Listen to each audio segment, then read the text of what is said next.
La pista de la Federació Obrera ha acollit la festa de final de curs de català i del voluntariat per la llengua que organitza el Consorci de Normalització Lingüística. L'acte, presentat per la responsable del Servei Local de Català, Marta Espona, ha comptat amb la presència de la regidora de Solidaritat i Cooperació, Sílvia Guillén, que ha agraït l'esforç de tots aquells nouvinguts que volen aprendre el català.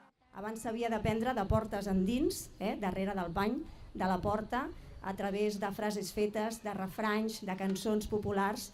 És com generacions que ens han precedit han mantingut viva la llengua en la clandestinitat. Avui dia això, afortunadament, de moment no passa.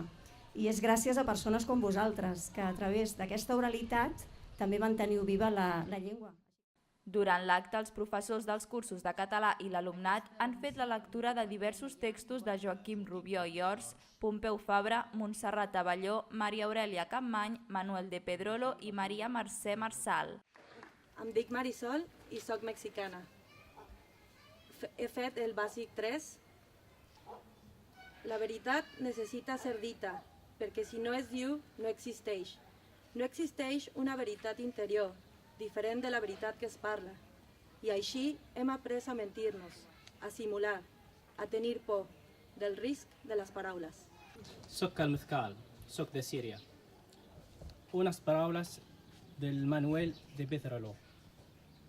Si en algun moment o altre de la conversa algú et diu que penses massa, senyal, en primer lloc, que pensa d'una altra manera i sobretot que pensa poc. Posteriorment s'ha entregat un diploma a les 17 parelles lingüístiques que han participat en la 24a edició del Voluntariat per la Llengua, un programa que té per objectiu facilitar la pràctica de la llengua a les persones que tenen coneixements bàsics de català.